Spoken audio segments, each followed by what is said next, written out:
अब उसके बाद मायोपिया में जब हमने पैथोलॉजिकल चेंजेस पढ़ लिए तो कॉम्प्लिकेशंस हमें क्या नजर आ सकती हैं? We will see the vitreous detachment, because हमने देखा कि रेटिना तक चेंजेस चले गए हैं तो सराउंडिंग में जितना विट्रियस ह्यूमर प्रेजेंट है उसकी डिटैचमेंट हो सकती है, डीजनरेशन वहां तक स्प्रेड हो सकती है। इसके अलावा रेटिनल डिटैचमेंट हमने देखा था कि चूंकि रेटिना में काफ़ी एट्रोफी हो गई है तो वहाँ जो है डिटैचमेंट के साइंस हैं। इसके अलावा हैमरेज हमने देखा। ग्लोकोमा क्यों हो सकता है? बिकॉज ये सारी डीजनरेटिव प्रोटीन्स और सारा कुछ जो है ब्लॉक कर सकता है normal flow of the aqueous humour, और इसकी वजह से हो सकता है ग्लोकोमा। इसके अलावा कैटरेक्ट हो सकता है कि ये जो प्रोटीन्स है degenerative proteins that can obstruct the lens, वहां जाके डिपॉजिट हो सकती हैं। तो ये सारी कुछ कॉम्प्लिकेशंस है। अगर हम साइंस अच्छी तरह पढ़ लें तो ये complications are very easy to write. अब क्लिनिकल फीचर्स हम क्या देखेंगे? अब जब एक बंदा है जिसके अंदर ये सारी पैथोलॉजिकल चेंजेस चल रही हैं तो उसके अंदर क्या क्लिनिकल फीचर्स नजर आएंगे? First is the indistinct distant vision, यानी उसको दूर का नजर नहीं आ रहा, और discomfort after the near work, because उसके आई पे पहले ही बहुत स्ट्रेस है तो नियर वर्क में और जब स्ट्रेस बढ़ेगा तो उसको बहुत डिस्कम्फर्ट फील होगा। इसके अलावा फ्लैशेस भी नजर आ सकते हैं। अगर रेटिना डिटैचमेंट के करीब आ गया है so there can be flashes as well. ये कुछ सिम्टम्स थे जो हमने देख लिए। ये हम क्लिनिकल फीचर्स की बात करें तो साइंस एंड सिम्टम्स जो है अभी हमने कुछ देखे। इसके अलावा अगर जब हम चेकअप करेंगे आईज का तो हमें क्या चेंजेस नजर आएंगे? Firstly the I will be very prominent, because उसका हमने देखा कि साइज बढ़ता जा रहा है। इसके अलावा deep anterior chamber plus divergent squint in adults and convergent squint in congenital case. ये हम आगे स्क्विंट में डिटेल से पढ़ेंगे कि एडल्ट में क्यों डाइवर्जेंट है और क्यों कॉन्जेनिटल में कन्वर्जेंट स्क्विंट है। सो ये कुछ साइंस एंड सिम्टम्स हैं। Now how will we diagnosis, how will we make diagnosis? Firstly is the retinoscopy. हम रेटिनोस्कोपी आपने देखी होगी अपने वार्ड्स में, हम आई का देखेंगे सारा कि क्या उसमें चेंजेस चल रही हैं। Then A scan and corneal topography. Corneal topography will show the changes in the cornea. Now what will be the treatment? अगर हम ट्रीटमेंट की बात करें तो नॉन सर्जिकल ट्रीटमेंट में आता है कनकेव लेंस या कॉन्टैक्ट लेंसेज। अब कनकेव लेंस आपको पता है कि क्या करेगा कि जब हमारी लाइट रेज फोकस हो रही हैं यहाँ रेटिना से पहले, तो कनकेव लेंस जब हम लगाएंगे तो ये जल्दी फोकस इसको नहीं होने देगा, यानी कि ये लाइट रेज जो जल्दी फोकस हो रही थी ये थोड़ी डाइवर्ज हो जाएंगी स्टार्ट में ही, ताकि आगे लेंस से जब ये कन्वर्ज हो तो वो रेटिना पे जाके फोकस हो सके। इस तरह की डायग्राम आपको आनी चाहिए। ये तो बहुत गंदी सी बन गई है लेकिन इस तरह की डायग्राम आ सकती है पेपर में। इसके अलावा बुक में कुछ इसके सर्जिकल मेथड्स लिखे हैं, इनके आपको नाम आने चाहिए। रेडियल कैराटोटमी, फोटो डिफ्रैक्टिव कैराटोटमी, इसके अलावा कैराटोमाइल्यूसिस, लेसिक ऑपरेशन और लैसिक ऑपरेशन। ये भी दो डिफरेंट चीज़ें हैं जो हम ऑपरेट करते हैं आइज का। सो ये कुछ सर्जिकल प्रोसीजर्स हैं जिनके से हम नाम आने चाहिए। बाकी हमने मायोपिया में सारी चेंजेस पढ़ ली हैं, उन्हीं को हमने करना है डिटेल से। Next we are going to study hypermetropia. जो चेंजेस हमने मायोपिया में पढ़ी हैं तो उसी से सारी ऑपोजिट चेंजेस होती हैं हाइपरमेट्रोपिया में। सो अगर हम मायोपिया पहले पढ़ लें so hypermetropia is comparatively very easy. Hypermetropia में हम क्या देखते हैं कि this is the type of refractive error where the parallel rays of light entering the eye are focused behind the retina. यानी मायोपिया में फोकस हो रही थी in front of the retina और हाइपरमेट्रोपिया में they are focused behind the retina. अब इस case में आईज की रिफ्रैक्शन डिक्रीज्ड है, यानी हाइपरमेट्रोपिया और फार साइटेडनेस या लॉन्ग साइटेडनेस, यानी हमारी ज्यादा फर्क किस चीज को पड़ा है? करीब की नजर को। अब यहाँ पे क्या वजूहात हो सकती हैं?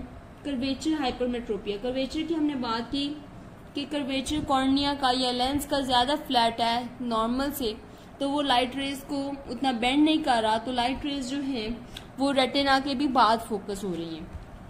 सो एटियोलॉजी की बात करें तो first is the axial hypermetropia, we have studied the curvature hypermetropia. Second is the axial hypermetropia.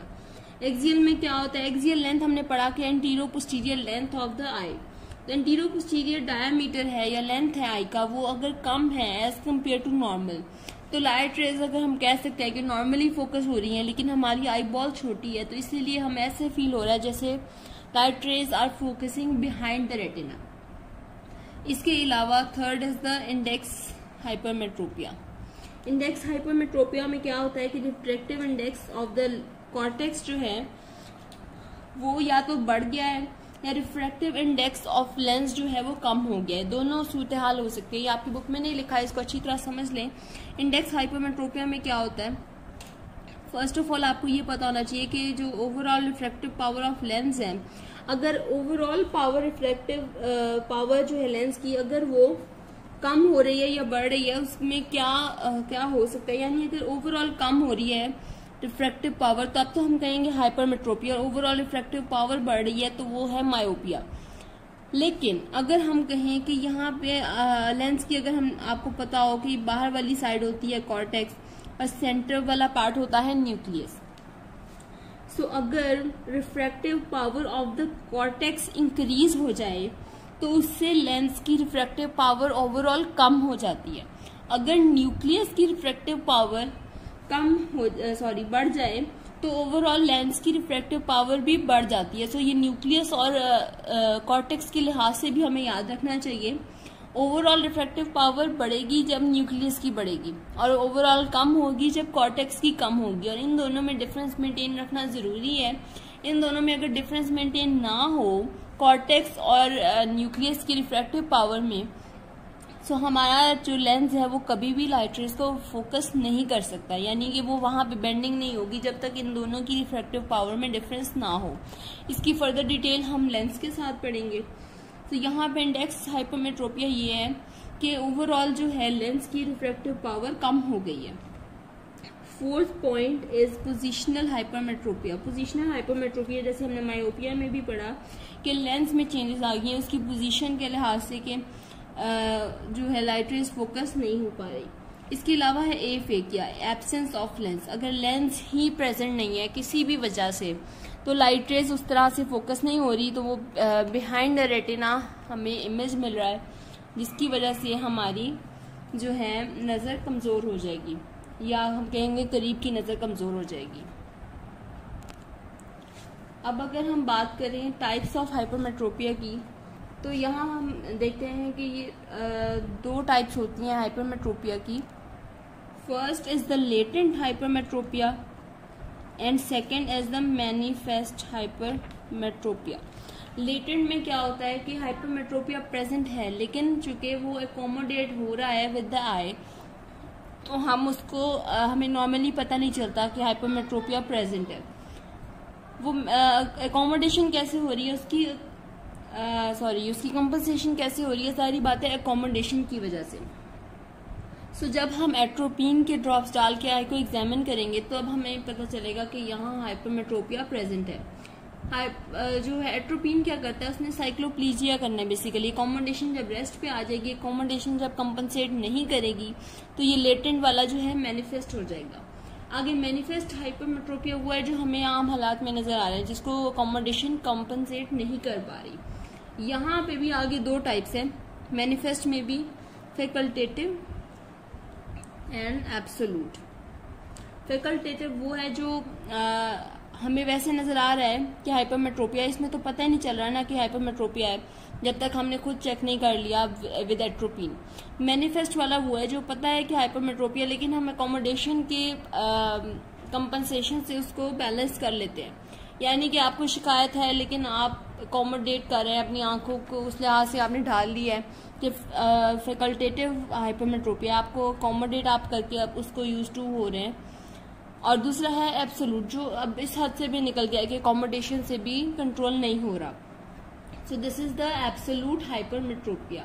इसमें हमें साइंस एंड सिम्टम्स क्या नजर आएंगे। First is the eye strain या एस्थेनोपिया भी जिसको हम कहते हैं। इसके अलावा डिफेक्टिव विजन होगी फॉर नियर वर्क ओनली। इसके अलावा कन्वर्जेंट स्क्विंट हमें मिल सकता है। जब हम एकोमोडेशन की कोशिश करते रहेंगे तो एकोमोडेशन करते करते आखिरकार हमें कन्वर्जेंट स्क्विंट हो सकता है, जो स्क्विंट की डिटेल्स में आगे हम देखेंगे। अगर हम साइंस की बात करें तो विजुअल एक्टिविटी आई की डिक्रीज होगी, आई बॉल का साइज कम होगा, कॉर्निया की कोई मसले की वजह से है तो कॉर्निया का डायमीटर कम हो सकता है। इसके अलावा हमें दो चीजें और नजर आएंगी। First is the bright reflex. Bright reflex क्या होता है